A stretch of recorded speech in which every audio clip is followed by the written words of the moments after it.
I'd like to call to order this business meeting of the Cave Creek Unified School District. Today is Tuesday, June 11th, and it is 6 p.m. Item 1.1, roll call. All members of the board are here with the exception of Member Ulmer.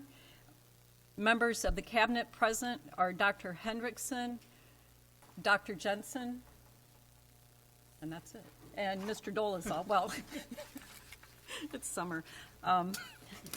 Item 1.2, please stand for the Pledge of Allegiance. I pledge allegiance to the flag of the United States of America and to the republic for which it stands, one nation, under God, indivisible, with liberty and justice for all. Okay. Item 1.4, formal adoption of the agenda. Is there a motion? So moved. Is there a second? Second. Are there any changes to the agenda? Anything anybody wants to pull out? Yes. 413. 413. All right, where would you like that to go? Well, being the new guy here, I'll ask you. At the end of action At the consent? end of Works for me. All right. Any other modifications?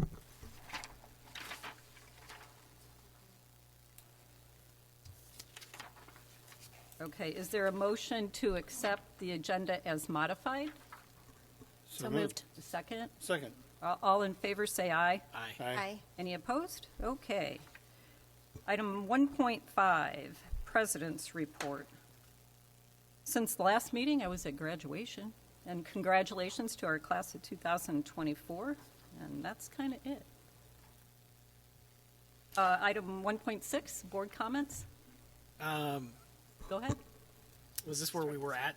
Yeah. Oh, perfect. So went to Senior Devereaux's Spanish, I want to call it food extravaganza, which was fantastic in the outdoor classroom.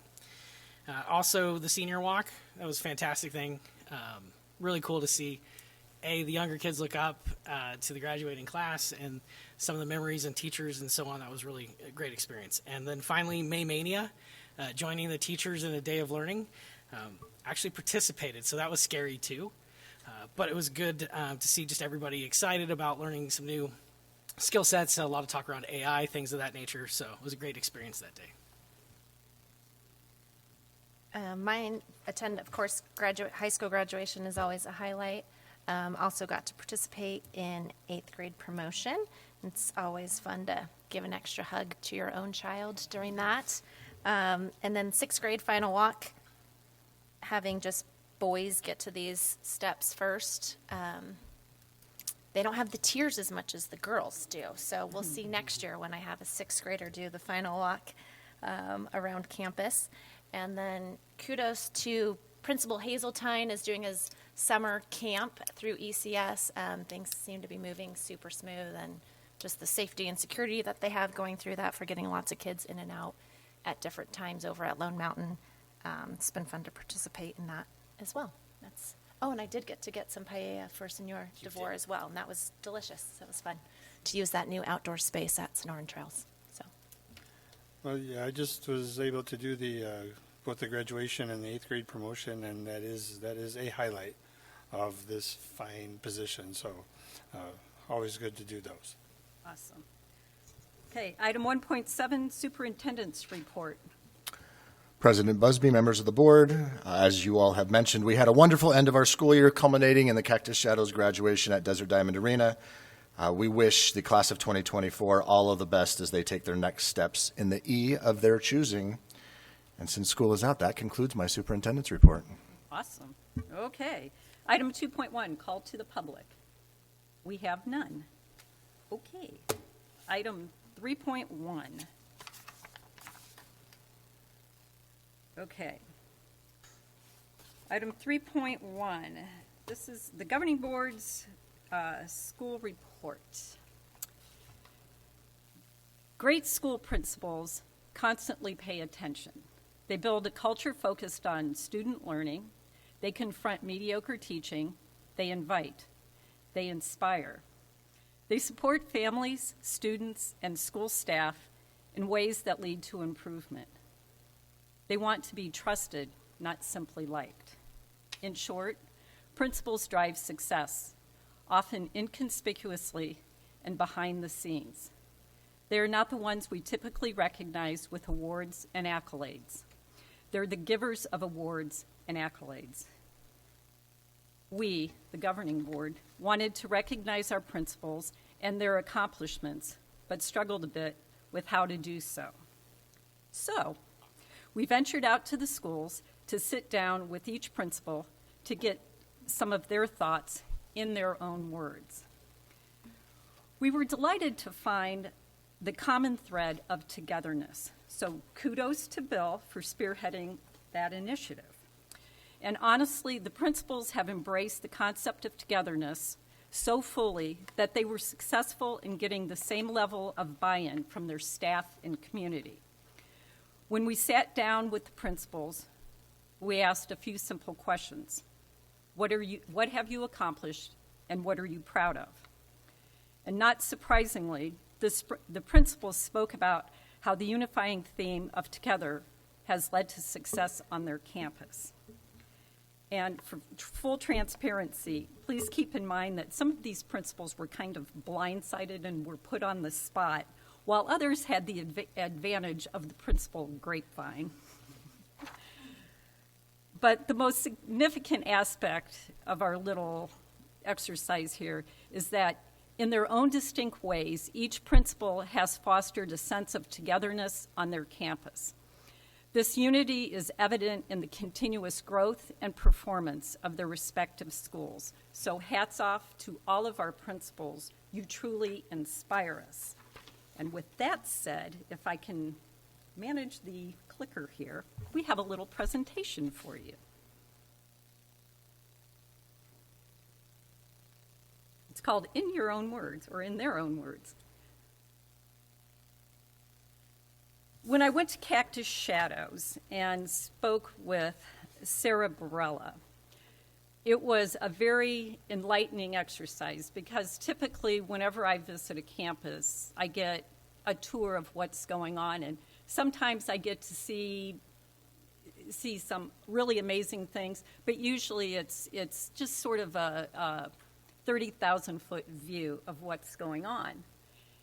And so when I asked Sarah about some of her accomplishments on the campus, she was very forthright in talking about how there's been improved academic consistency and alignment in the classes. There's more PLC time. The summer curriculum teams have been working really hard to have common syllabi. They've implemented a lot of efficiencies that have taken stresses off of some of the manpower by implementing things like online parking passes. The Falcon Fly-In has led to better learning focus. There's a welcome festival for the freshmen. She also was talking about how the academic advisement has improved in areas like having a FAFSA night, discussions with students about EVIT, and they implemented a mental health week this year, which I understand was extremely well received and very, very successful. She also was talking about the increased school spirit, and I kind of laughed because Cactus Shadows has always been really good with school spirit, so kudos to Cactus Shadows and Sarah for upping the ante on that one. And with the increased school spirit, it's created and fostered a lot of enthusiasm to Sonoran Trails and our feeder school. And with that said,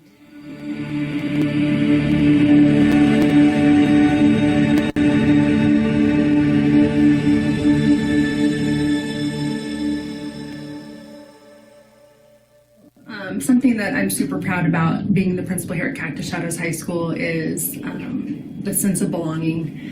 We're a smaller high school, and the good thing about that is kids have the opportunity to play multiple sports. Even though we're smaller, we have 88 clubs, so it's highly inclusive. We have IB, AP, general, honors, all kinds of pathways for our students to participate in to meet their individual needs. It really is a true family feel. I would say everyone cares about each other. The kids grew up together. The parents in the community really surround all of our students, not just their own, to help support them. We have a phenomenal parent organization here that always comes through for all of our students. And then we have teachers who really care. If you ask teachers why they come here and why they choose to be a teacher at Cactus Shadows High School, they would say, number one, it's for the amazing students that we have here. They love seeing them every day, and for the staff that they work with. It's important because the kids are here for each other, and the teachers are here for each other and our students. And so I think that's something that is unique about Cactus Shadows High School, is this feel that we are family and we belong together and we're committed to one another. And it's something that I'm super, super proud of.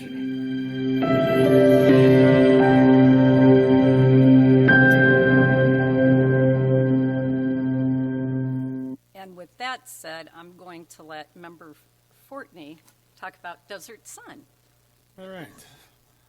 Well, unfortunately, because of work, I wasn't able to get over there to interview Ms. Zivchik, but I've been over there several times, and it's always been a great experience to tour the campus. I have been able to do the Read Across America there. She has taken me into classroom after classroom of excellent teaching, so I appreciated that every single time.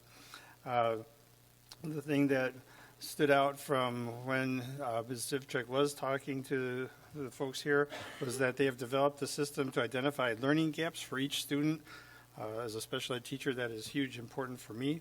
Establishing a guiding coalition and aligning it with the fresh commitments, core staff values, and the mission statement. They've launched integrated initiatives with innovative tools to better focus on student culture and behavior. And Guiding Coalition helped lead multiple professional learning opportunities, such as small group rotations. So this is about Desert Sun.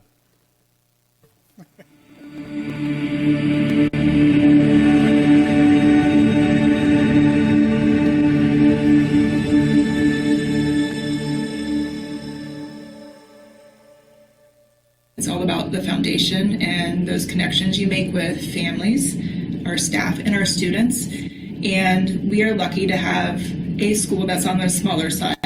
So we are really working to, and we have worked to really make connections with all of our families, our students, and as a staff, we truly get to know each and every one of our students. And by that, I mean that we look at our kindergarten students and, for example, knowing what supports they need, knowing what extensions they need, and overall, who they are as a person, looking at that whole child, and also working with their families to really develop that whole child.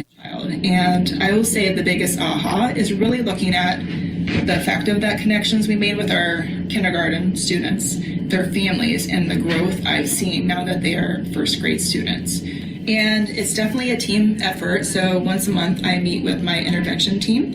And during that time, we look at every student who we have at DSA. So we look at every kindergarten student through sixth grade, and we go kid by kid, and we look at, who's struggling, what supports they need, whether it's behavior, academic, or if we have a student that is above grade level, how can we extend their learning? And just really looking at each student as an individual and how we can individually support each student here at Desert Sun Academy.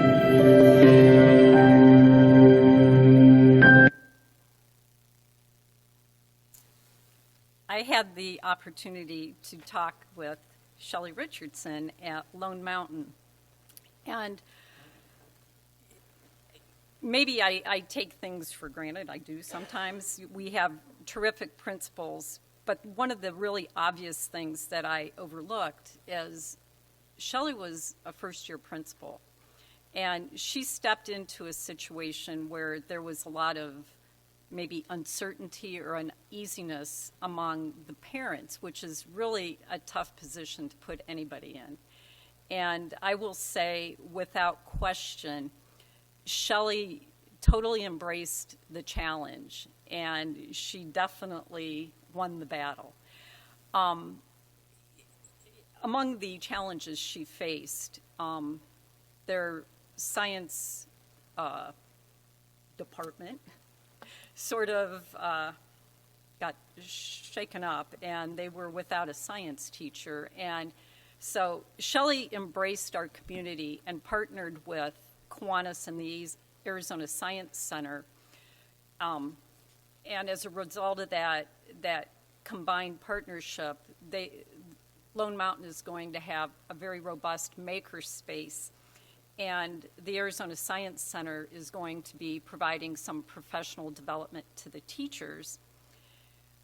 In addition to all of that, she's had the teachers collaborate to create a curriculum that's going to totally embrace the new opportunities that this maker space is providing to the school.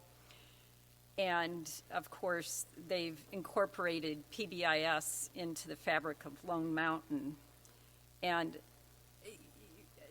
sort of a little side note here, just to preface everything.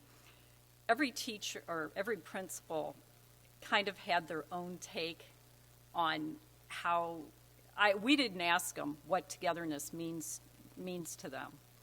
But as they spoke to us, it was expressed in a lot of different ways, and it was very refreshing and very uplifting. And so here's Shelley's words.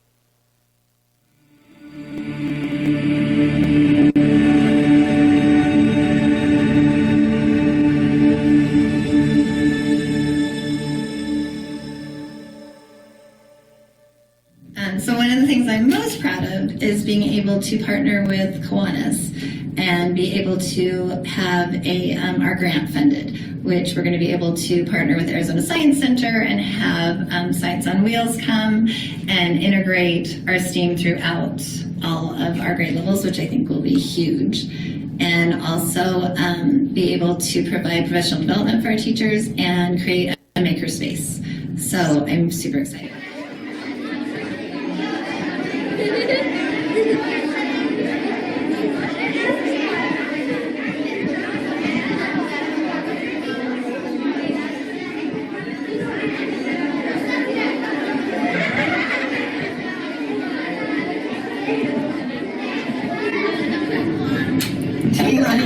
That could be something. That would make it a hero in my house. That's true. Help your parents. And helping your parents, that's a very good thing to do, yes. Helping the environment. So we have more, we have someone to be awarded. So can you guys give me a drum roll? I cleaned out my room and gave toys to homeless people. Very cool. That's awesome. And how did you feel when you did that? Happy. Did it make you feel happy?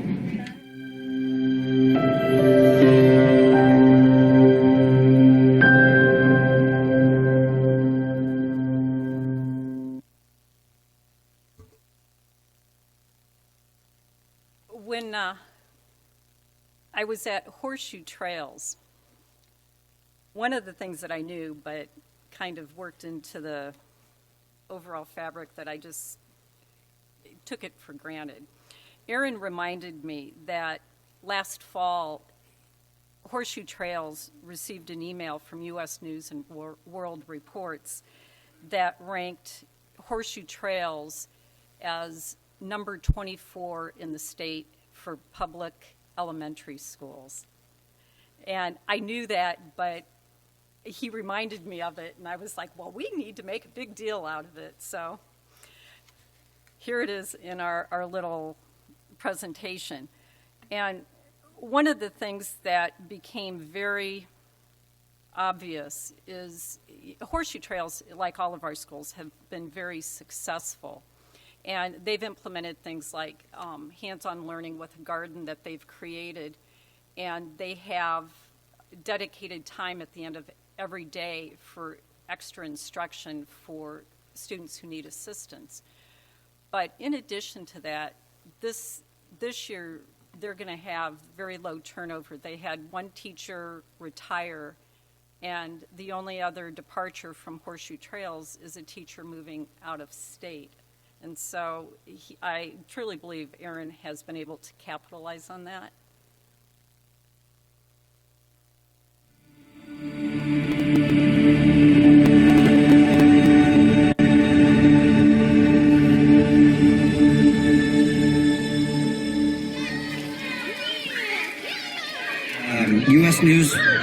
report. They compile 4 years worth of achievement data at all of the Arizona schools, and this year we got an email stipulating that the past 4 years of achievement data that put us at number 24 for elementary schools in the state of Arizona. And when you look at the schools that ranked ahead of us, a lot of those schools were Great Hearts and Basis and Knox Gifted Academy. So when you really whittle it down to peer schools that are public elementary schools, I'd say we're even higher than this.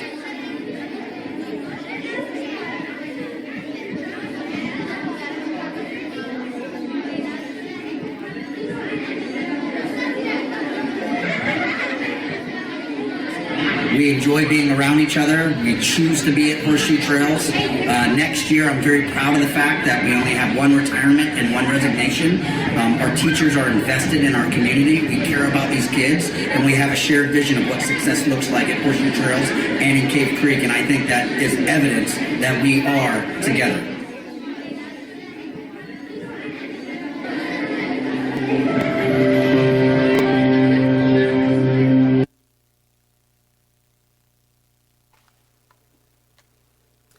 All right, Desert Willow School.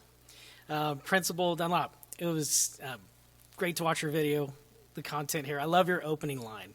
When we're alone, we're great. When we're together, we're even greater. And I think the points that you made on what you were able to accomplish this year with the PTO, creating the way you welcome everybody every morning, and the continued effort around the Spanish program, I think it summarizes just the point of a community bound together can achieve the impossible. So great job, and I'll let your videos speak for the rest of it.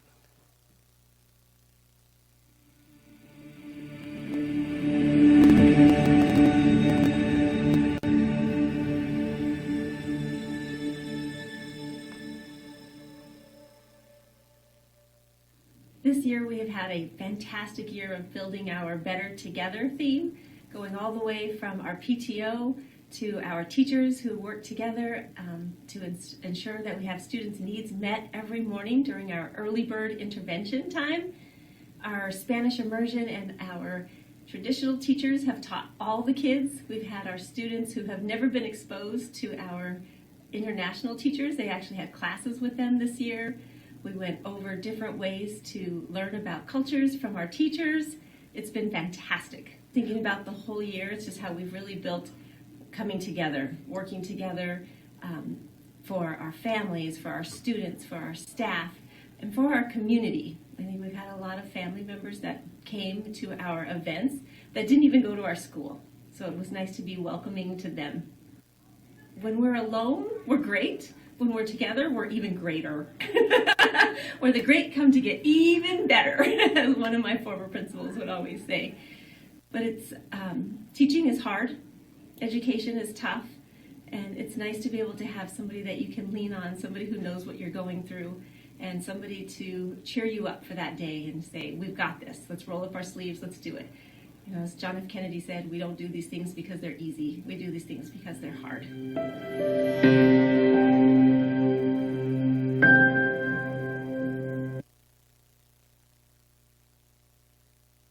Sonoran Trails,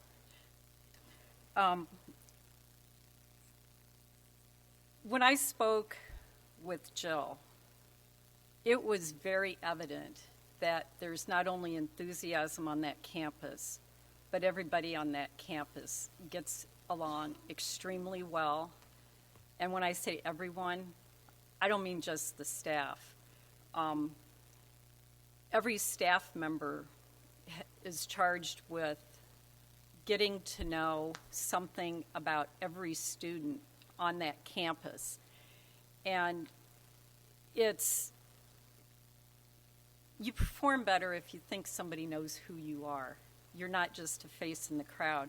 And they've really embodied doing it together. And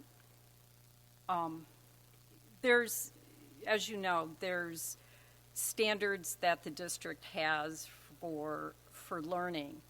But at Sonoran Trails, they've taken that a step further, and not only do they have the standard, but the teachers wrote up learning targets with success criteria.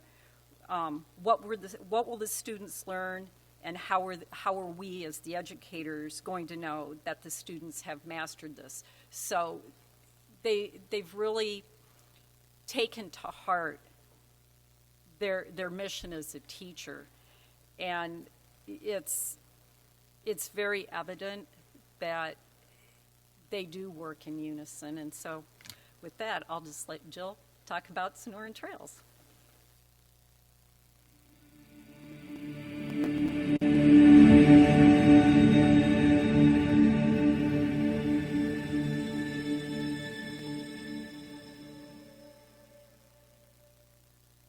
What makes Sonoran Trails unique is we are truly a family here on our campus. When parents send their kids here, they are not a number. Every kid is accounted for. People know the kids inside and out. They know if they're basketball players. They know if they're in NJHS. They know what's going on with the kids' lives, and that's everybody, whether you are on our custodial staff, whether you're in my position, whether you're a teacher. We love each other, truly. We love coming to work. We have fun. We laugh. The kids see that. We know it's a challenging time for kids, and so it's important that we focus on the whole child, and that's exactly what we do here at Sonoran.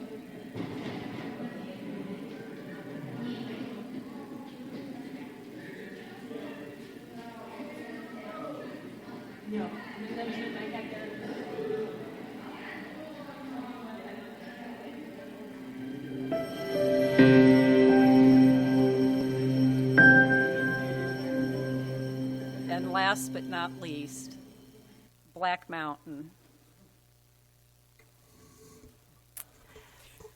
I've been a Bobcat parent for at least 6 years.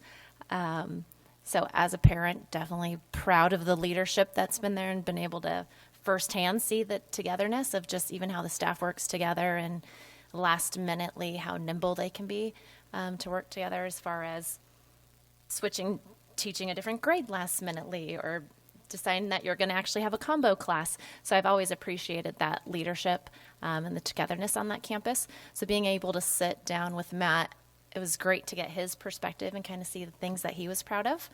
And that includes these items here that implemented PLCs, a really strong community engagement and outreach, and then the enhanced arts collaboration. Whether you have a kid that's an art kid or not, they're going to find something, and PTO funds a lot of those electives, and every kid, I think, benefits from that. So. And before I do the last video, let me just say that when I mentioned the principal grapevine, some had better advantage of knowing what was coming than others.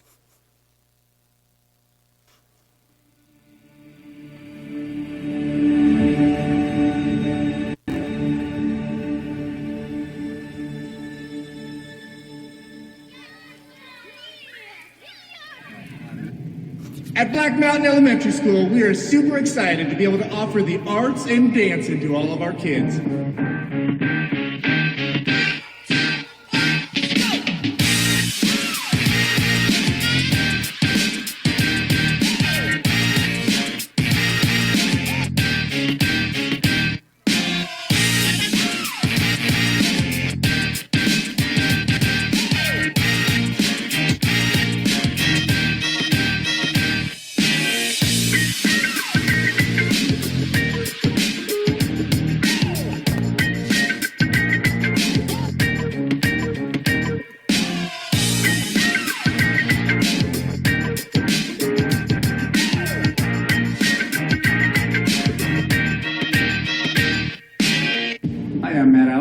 Principal of Black Mountain Elementary, and I am thrilled to share why I love coming to school every day. First, our amazing teachers. They bring their heart and passion into every single lesson. They meet each and every day with a commitment to inspire and nurture the love of learning in our students. Together, for the past 13 years, we've been able to create a vibrant and supportive learning community focused on kids. The second reason is because we have an extraordinary community that we're a part of. Our parents support us and they allow us to offer fantastic programs like drama and dance. This enriches our students' experiences and helps them discover their true passions. Together, with our parents, we build a stronger, more united community. And the real reason why all of us love coming to school every single day is because of our kids. They bring their unique spark, and it's a joy and privilege to watch them grow and thrive. Together, we're a family, working hand in hand to create something special. All of this forms a community that I am proud to belong to. At Black Mountain Elementary, we are more than just a school, we're a family. And every single day we come together to learn, to grow, and to make a difference. Thank you for being a part of this incredible journey. Together, we are Black Mountain Elementary School.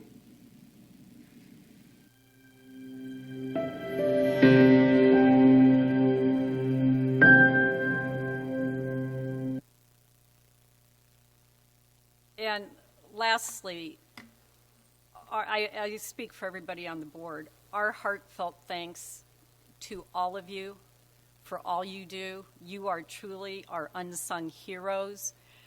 You're visionaries, you're effective communicators, you're resilient, you're collaborators, you are full of empathy, and in addition to all of that, you're continuous learners, and you inspire our students and your staffs, and we truly, truly appreciate everything you do. So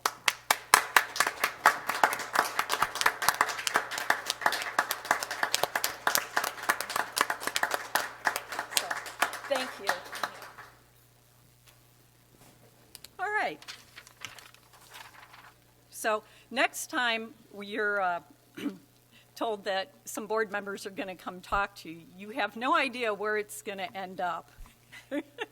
Matt, did you get a sunburn? Hey, it's all about transparency.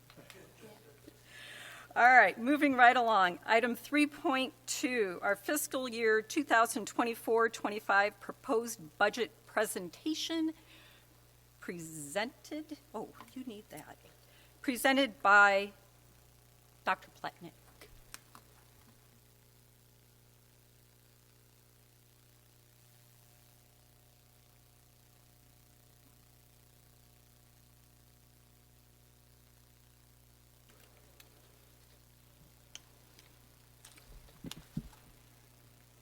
All right, good evening, Board President Busby and governing board members. I am pinch hitting for Ms. Rodriguez tonight, so bear with me as I go through her presentation. This is something that over the past month and a half, I've been able to fortunately work with Ms. Rodriguez on developing our budget for the 24-25 school year. And this presentation is going to go over some of the key highlights within that budget that we're proposing. Okay, budget requirements, a couple key concepts on this is that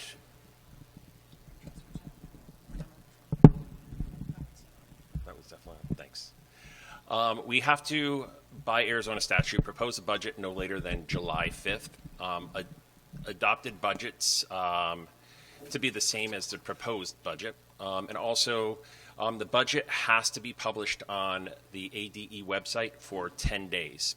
The governing board will hold a public hearing on the proposed budget June 25th, and the governing board will have to adopt the fiscal year 24-25 budget prior to July 15th.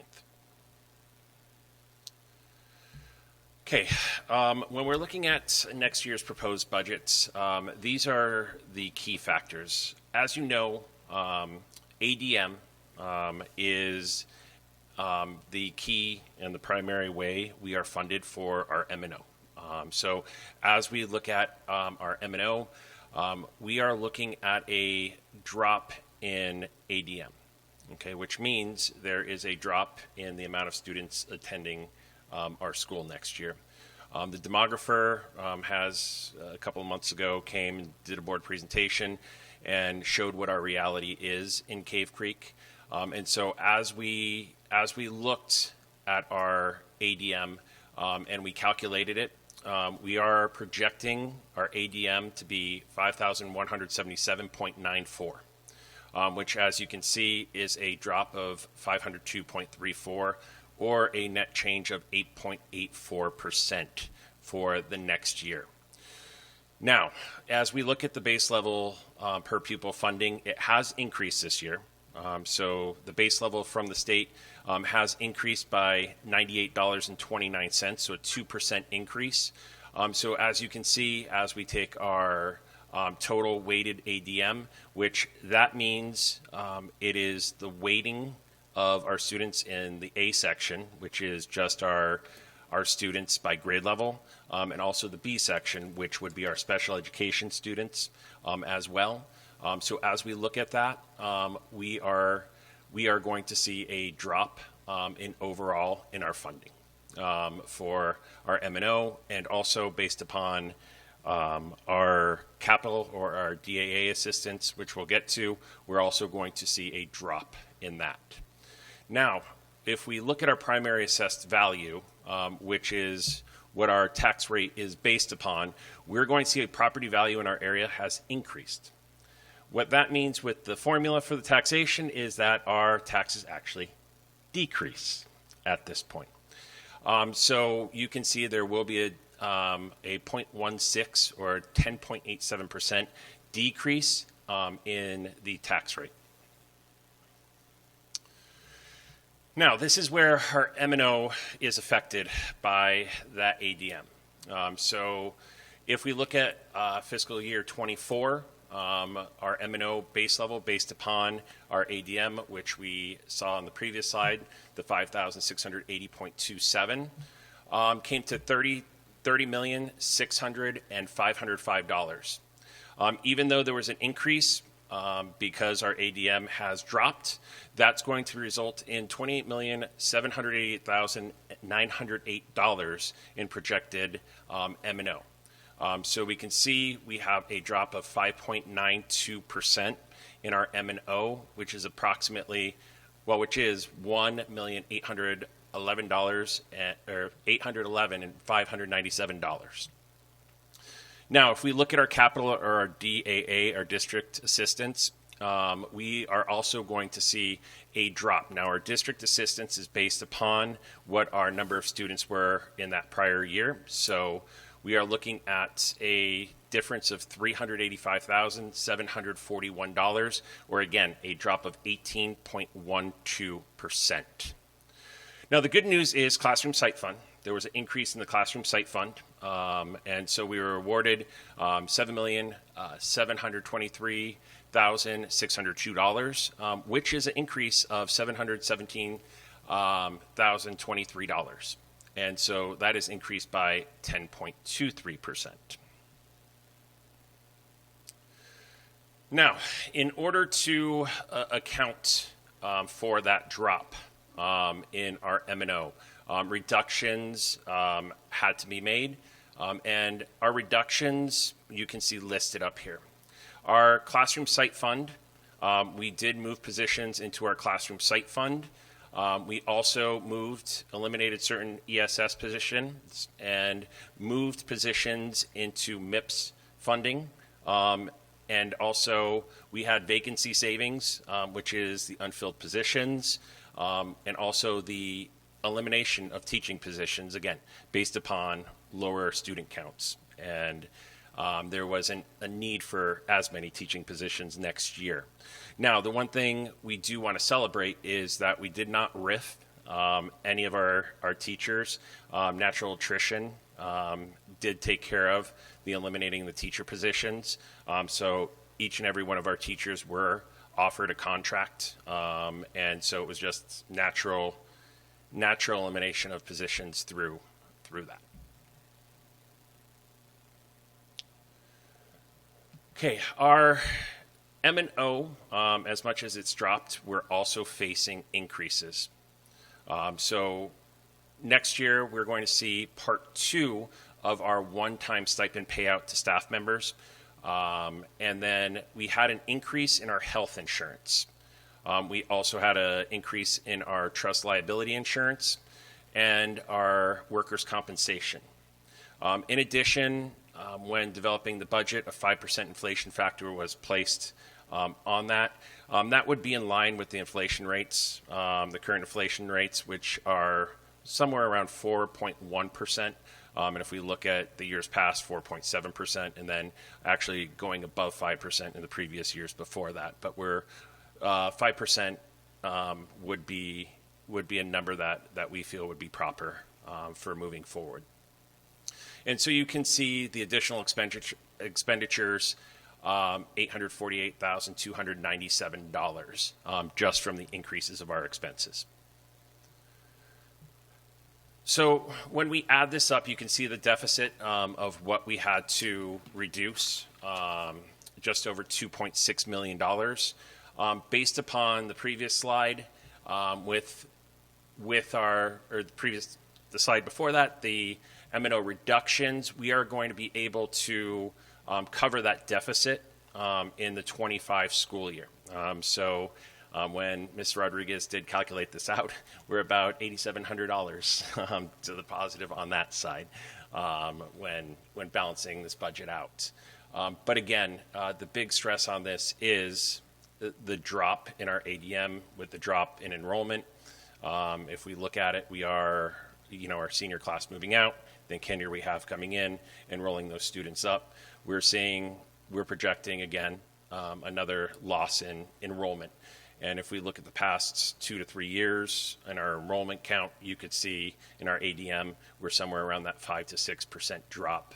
And in just the A side of the ADM, in the B, same thing. Okay, the next piece that is being proposed is adjacent ways. So what this is additional tax that we are proposing, and what adjacent ways does is it provides money for the safe ingress and egress for